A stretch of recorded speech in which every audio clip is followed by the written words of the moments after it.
Good morning. আবারও একটা নতুন দিনের শুরু, আর আমার নতুন একটা মিনি ব্লগে সবাইকে অনেক অনেক স্বাগত। আজ সোমবার, আর আজ শ্রাবণের শেষ সোমবার, তাই আজও আমি আমার বাড়িতে নিজের মন ভরে পুজো দেব। সকাল সকাল এক কাপ চা হাতে করে নিয়ে বারান্দায় এসেছি প্রকৃতিকে উপভোগ করব বলে। প্রকৃতি উপভোগ করা শেষ, এই যে আমার ঘরের কাজ এবার শুরু। ঘরের মোটামুটি কাজকর্ম সেরে স্নান করে এখন যাব আমি পুজো দিতে।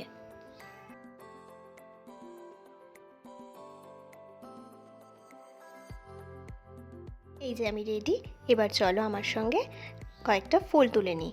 ঠাকুরকে আজকে গাছের ফুল দিয়ে পুজো দেবো।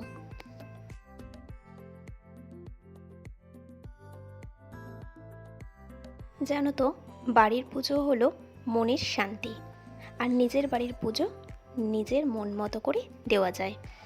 আমি ছোটোবেলা থেকেই শ্রাবণের পুজো বলো বা শিবরাত্রি বলো, এছাড়া অন্যান্য যে কোনো পুজো বাড়িতে আগে না দিয়ে মন্দিরে যাওয়ার কথা ভাবতেই পারি না।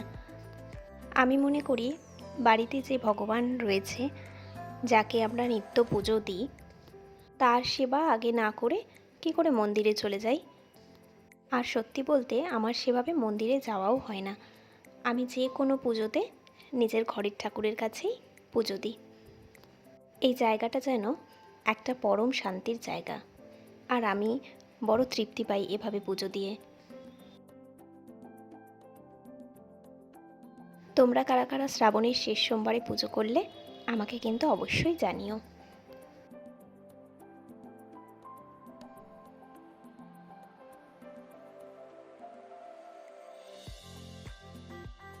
আচ্ছা, গিফট পেতে কার না ভালো লাগে বলো তো? তাও যদি আবার তোমাকে কাছের মানুষ কোনো গিফট দেয়। এই যে আমার হাতে যে জিনিসটা দেখছো, এটা আজকে আমার কাছের মানুষটা আমাকে দিয়েছে। আমি অনেক দিন ধরে ওর কাছে আবদার করছিলাম যে আমাকে একটা সুন্দর দেখে বোল এনে দাও।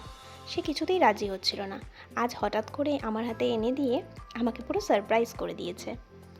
যাই হোক, এটা দিয়ে এবার আমি আমার কাজ করব। আর বসে বসে গিফট নিয়ে শুধু মাতামাতি করলে তো হবে না, রান্না করতে হবে। তো চলো এবার রান্নাঘরে যাওয়া যাক। আজকে তো আমরা নিরামিষ খাবো, তার জন্য আজকে রান্না হবে লাউ ডগা দিয়ে সমস্ত সবজি দিয়ে একটা পাঁচমিশালি তরকারি। দেখো এই কি সুন্দর লাউ ডগাগুলো। এই লাউ ডগাগুলো আমাদেরই দোকানের একজন স্টাফ এনে দিয়েছে, ওদের মামাবাড়ির গাছের। এত সুন্দর কচি ডগাগুলো, রান্নাটাও যেমন ভালো হয়েছিল, খেতেও কিন্তু দারুণ ছিল।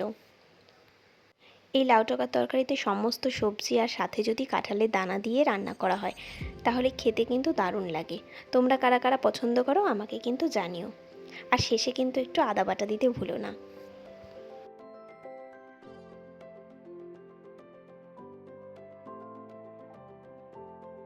রান্না করতে করতে দেখলাম মশলার কৌটোগুলো আবার কিরম তেল চিটচিটে হয়ে গেছে। প্রতিদিনই একটু একটু করে জানো তো মুছে নিই, কিন্তু তাও ওই রান্না করে যেহেতু রান্নার পাশেই থাকে, তার কারণে ওই তেল চিটচিটে ভাবটা যেন প্রতিদিনই চলে আসে। একদিকে তো ওই তরকারিটা মোটামুটি হয়েই এসছে, শেষে একটুখানি চিনি দিয়ে নিলাম। আর আরেকদিকে বসিয়ে দিয়েছি সয়াবিন। সয়াবিনের তরকারিটাও মোটামুটি আমার হয়ে এসছে। রান্না শেষ করে আর এক মুহূর্ত নিচে দাঁড়াইনি। আকাশের যা অবস্থা হয়ে আছে, তাতে মনে হচ্ছে যে কোনো সময় বৃষ্টি নামতে পারে। সকালে যেসব কাপড়গুলো মেলা হয়েছিল, ওগুলো প্রায় শেষ শুকানোর দিকে। আর এখন যদি বৃষ্টিতে ভিজে যায় তাহলে একদম সর্বনাশ হয়ে যাবে।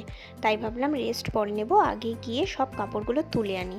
কাপড়গুলো তুলে এনে সব কাজ শেষ করে তারপর নয় ঘরে গিয়ে একটু রেস্ট নেওয়া যাবে। আকাশটা দেখো কেমন গুম হয়ে আছে, আর অসহ্য গরম, যে গরমটাকে আর নেওয়া যাচ্ছে না। বেলি ফুলের গন্ধ নাকে যেতেই বেলি ফুলের সামনেটায় গিয়ে একটা ছোট্ট ক্লিপ নিয়ে নিলাম। কি সুন্দর শান্ত স্নিগ্ধ শ্বেত শুভ্র একটা ফুল। আচ্ছা, মিষ্টির দোকানে যে কচুরি আর আলুর খোসা সমেত তরকারিটা দেয়, এটা কার কার পছন্দ বলো তো? আশা করি এই খাবারটা সকলেরই প্রিয়। শীতের সকালে হোক কিংবা গরমের সকালে, এই জলখাবারের স্বাদই যেন আলাদা। দোকানের এই তরকারিটাতে একটা আলাদাই স্বাদ আছে, বাড়িতে শত চেষ্টাতেও সেটা আসে না। কিন্তু আমি আজ সামান্য চেষ্টা করলাম মাত্র। কচুরি বানানোর জন্য যে পুরটা তৈরি করছি সেটাতে নিয়েছি ছোলার ছাতু, সাথে নিয়েছি পরিমাণ মতো নুন, আর এখানে একটা ভাজা মশলা বানিয়ে নিয়েছি। এতে রয়েছে গোটা জিরে, ধনে আর একটা শুকনো লঙ্কা শুকনো খোলায় ভেজে নিয়ে মিক্সিতে পেস্ট করে নিয়েছি। ওটাকে অল্প অল্প করে জল দিয়ে ভালো করে মেখে নেব। ও হ্যাঁ, সামান্য আদা কুচিও কিন্তু অ্যাড করেছি। দেখো, এই ছোলার ছাতু দিয়ে কচুরির পুরটা কিন্তু আমার তৈরি হয়ে গেছে। এইবার আমার ময়দাটা মাখার পালা। পুরি বানানোর জন্য যেভাবে আমরা ময়দা মাখি, অল্প নুন, চিনি আর সাদা তেল দিয়ে ভালো করে এটাকে ময়ম দিয়ে নিয়ে তারপর গরম জল অ্যাড করে করে যেরকম ময়দা মাখি সেরকমভাবেই মেখেছি। ও হ্যাঁ, সামান্য কিন্তু জোয়ান অ্যাড করেছি। এবার যে দোকানের তরকারিটা বানাবো, ওই তরকারিটা কিন্তু আলুটা আমি খোসা সমেতই প্রেসারে সিদ্ধ করেছি। জানো তো, এই খোসা সমেত তরকারিটা খেতে কিন্তু আমার ভীষণ ভালো লাগে। আর প্রেসারে সিদ্ধ করে নেওয়ার একটাই কারণ, এতে কিন্তু টেক্সচারটাও ভালো হয় আর তাড়াতাড়ি আলুটা সেদ্ধও হয়ে যায়। তরকারিতে ফোড়নে দিয়েছিলাম 5 ফোড়ন, একটা শুকনো লঙ্কা আর পরিমাণ মতো কাঁচা লঙ্কা। তাতে সেদ্ধ আলুটা দিয়ে তার মধ্যে পরিমাণ মতো নুন, হলুদ আর সামান্য পরিমাণ চিনি অ্যাড করে ভালো করে নাড়াচাড়া করে নিয়েছি। তরকারি তো আমার হয়েই গেছে, কিন্তু ওই স্বাদটা আনার জন্য যেটা আমি অ্যাড করেছি সেটা হচ্ছে আমার ওই ভাজা মশলাটা।